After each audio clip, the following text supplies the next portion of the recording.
Hello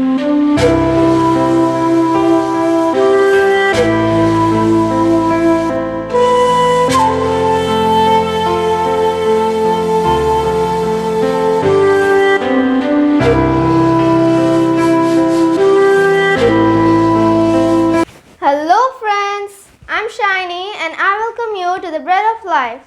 Let us look to the Holy Bible. Leviticus chapter 8 verse 22 to 36. The main idea of the day is remain for 7 days. And Moses said to Aaron and his sons, boil the flesh at the entrance of the tent of meeting, and there eat it and the bread that is in the basket of ordination offerings, as I commanded, saying, Aaron and his sons shall eat it. And what remains of the flesh and the bread you shall burn up with the fire. And you shall not go outside the entrance of the tent of meeting for 7 days, until the days of your ordination are completed. For it will take 7 days to ordain you.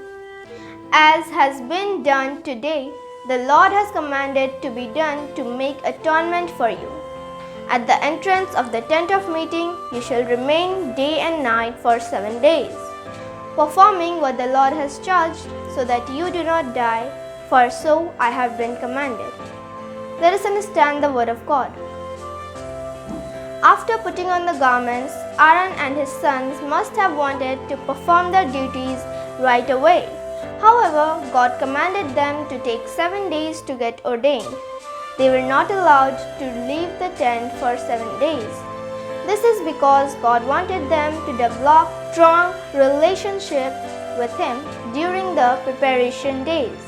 It was important for them to have relationship with God first before teaching others how to worship God.